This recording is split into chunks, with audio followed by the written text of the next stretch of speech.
दोस्तों, क्या आप जानते हैं बुध हमारे सोलर सिस्टम का सबसे छोटा ग्रह है और हर एक बीतते दिन के साथ ये और ज्यादा छोटा होता जा रहा है। और क्या आपको पता है, जुपिटर यानी बृहस्पति आकार में इतना बड़ा है कि इसके अंदर हमारे सौर मंडल के बाकी सभी ग्रह 2 बार समा सकते हैं। हमें यकीन है आपको ये बातें पहले से पता नहीं होंगी। इसका कारण यह है कि पूरे सौर मंडल में सिर्फ पृथ्वी ही हमारा ग्रह है और हम बस इसी के बारे में जानते हैं। लेकिन क्या आपने कभी सोचा है कि सौर मंडल के बाकी ग्रहों की जमीन, वहां का वायुमंडल, हवा, पानी और तापमान कैसा है और इन अलग अलग ग्रहों से हमारा सूर्य कैसा दिखाई देता है? आज हम आपको सौर मंडल के सभी ग्रहों की एक ऐसी सैर कराने वाले हैं जिसके बाद आप इन्हें कभी भूल नहीं पाएंगे। साथ ही हम आपको एक एक ग्रह के रियल तस्वीरें और फुटेज भी दिखाएंगे ताकि आप इनका असली रूप देख सकें। इसलिए वीडियो को अंत तक जरूर देखिएगा। दोस्तों, हमारे सौर मंडल में कुल 8 ग्रह हैं जिनके नाम mercury Budh, Venus Shukra, Earth Prithvi, Mars Mangal, Jupiter Brihaspati, Saturn Shani, Uranus Arun और नेपच्यून यानी वरुण है। चलिए अब एक एक करके इन सभी प्लैनेट्स की सैर पर चलते हैं। सबसे पहले बात करते हैं मरकरी की, जो सभी ग्रहों में सूर्य के सबसे ज्यादा नजदीक है। मरकरी सूर्य से सिर्फ 58 मिलियन किलोमीटर दूर है और इसका अपना कोई वायुमंडल नहीं है। इसकी सतह चांद की तरह गड्ढों से भरी हुई है और ये कोई ऐसे वैसे मामूली गड्ढे नहीं है, बल्कि उल्कापिंड और धूमकेतु के गिरने से बने हैं। ये गड्ढे आकार में कई किलोमीटर तक लंबे और चौड़े गहरे भी हैं। मरकरी पर खोजे गए सबसे बड़े गड्ढे का व्यास करीब 1500 किलोमीटर है। कोई वायुमंडल ना होने की वजह से यहाँ दिन में तापमान 450 डिग्री सेल्सियस तक पहुंच जाता है, जबकि रात के समय -180 डिग्री को क्रॉस कर जाता है। इसलिए इस ग्रह पर इंसानों का ठहरना बिल्कुल नामुमकिन है। आकार में ये ग्रह हमारे पृथ्वी का 40% ही है और इतना ही नहीं, हर एक बीतते दिन के साथ ये श्रिंक होकर और भी छोटा होता जा रहा है। वैज्ञानिक बताते हैं कि पिछले करीब 4 बिलियन सालों में ये ग्रह 14 किलोमीटर घट चुका है और इसके घटने की वजह है रात को पड़ने वाली सर्दी। हैरानी की बात यह है कि सूर्य के सबसे ज्यादा नजदीक होते हुए भी ये सौर मंडल का सबसे गर्म प्लेनेट नहीं है। चलिए अब चलते हैं हमारे सोलर सिस्टम के दूसरे ग्रह शुक्र यानी वीनस की तरफ, जो सूर्य से 108.2 मिलियन किलोमीटर दूर है।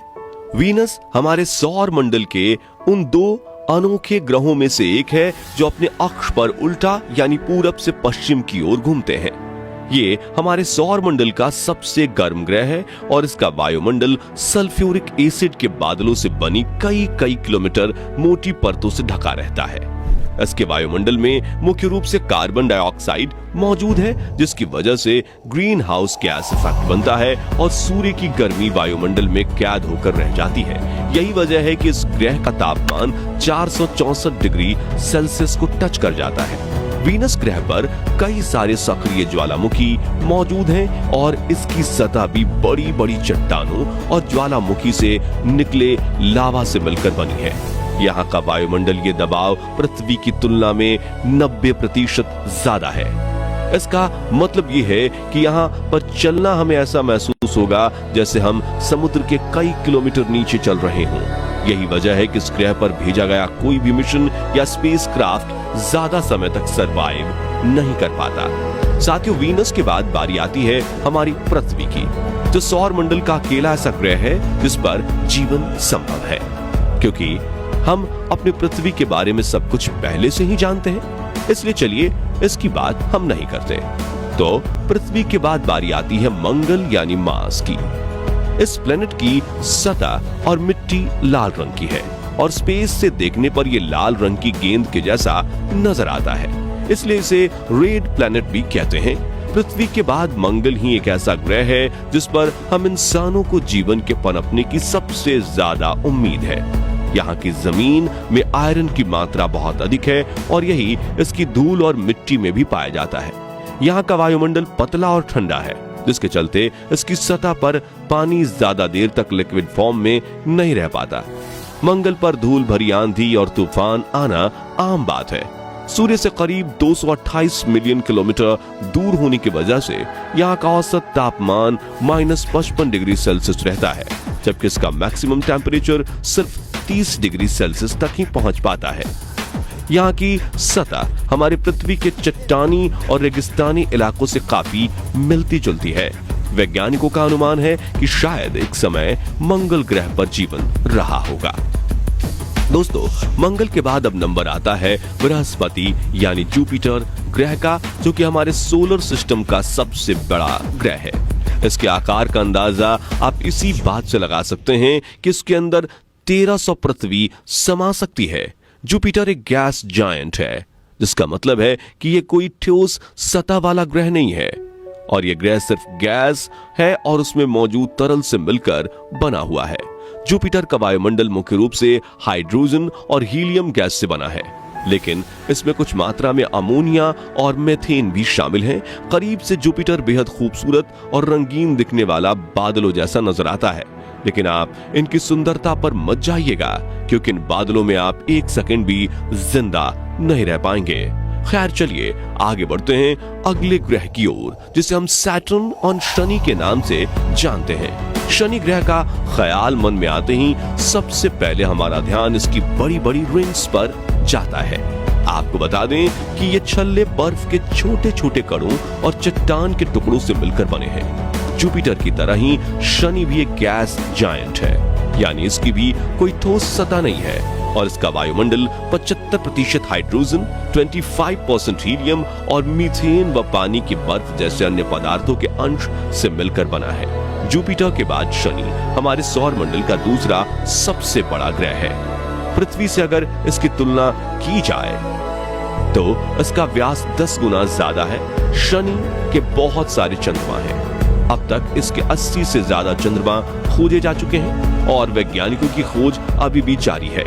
कैसिनी नाम के एक अंतरिक्ष यान ने शनि और इसके चंद्रमा का अध्ययन करने में 13 साल से ज्यादा का समय बिताया है। यही वो मिशन है जिसने शनि और इसके छल्ले से जुड़े रहस्यों को पहली बार उजागर किया था। हमारे सौर मंडल में सैटर्न के बाद बारी आती है यूरेनस ग्रह की, जिसे हम अरुण कहकर बुलाते हैं। वीनस के बाद यूरेनस ही एक ऐसा ग्रह है जो अपनी दूरी पर पूरब से पश्चिम दिशा में घूमता है। ये हमारे सोलर सिस्टम का सबसे ठंडा ग्रह है, जिसके चलते इसे आइस जायंट भी कहा जाता है। इस ग्रह का तापमान -224 डिग्री सेल्सियस तक नीचे चला जाता है। यूरेनस का वायुमंडल 83% हाइड्रोजन और 15% हीलियम से मिलकर बना है, जिसके अंदर थोड़ी बहुत मात्रा में मीथेन, पानी और अमोनिया के अंश भी मौजूद हैं। यूरेनस का आकार हमारी पृथ्वी से लगभग 4 गुना बड़ा है। शनि की तरह यूरेनस का भी अपना एक रिंग सिस्टम है, हालांकि ये शनि के जितना प्रसिद्ध नहीं है और बहुत कम लोग इसके बारे में जानते हैं। इन छल्लों की खोज पहली बार 1977 में की गई थी, और फिर बाद में साल 1986 के दौरान वॉयेजर 2 अंतरिक्ष यान द्वारा इसकी पुष्टि भी की गई। तो चलिए इस सफर में आगे बढ़ते हुए हम बात करते हैं हमारे सौर मंडल के 8वें यानी आखिरी ग्रह नेपच्यून, जिसे वरुण कहा जाता है, इसके बारे में। यूरेनस की तरह नेपच्यून का भी अपना एक रिंग सिस्टम है, और अब तक इसकी 5 रिंग्स को खोजा जा चुका है। व्यास की दृष्टि से देखें तो यह हमारे सोलर सिस्टम का चौथा सबसे बड़ा ग्रह है। नेपच्यून का वायुमंडल 72% हाइड्रोजन, 25% हीलियम और थोड़ी बहुत मीथेन गैस से मिलकर बना है। आकार की बात करें तो ये पृथ्वी से लगभग 4 गुना बड़ा है, और ये भी एक आइस जायंट है। इसकी वजह यह है कि इसका एवरेज टेम्परेचर -200 डिग्री सेल्सियस के आसपास रहता है। जैसा कि हमने बताया, यह हमारे सौर मंडल का आखिरी ग्रह है, जिसके चलते सूर्य से इसकी दूरी 4.495 बिलियन किलोमीटर है। साथ ही हमारी पृथ्वी से भी ये 4.3 बिलियन किलोमीटर दूर है। यही वजह है कि वॉयेजर 2 एकमात्र ऐसा मिशन है जो आज तक इस ग्रह पर भेजा गया है। तो दोस्तों, आज के इस वीडियो में बस इतना ही। वीडियो अच्छी लगी हो तो इसे लाइक और शेयर जरूर करें। साथ ही ऐसी ही कमाल के इंफॉर्मेटिव वीडियोस देखने के लिए चैनल को सब्सक्राइब और फेसबुक पेज को फॉलो जरूर कर लीजिएगा। वीडियो अंत तक देखने के लिए धन्यवाद।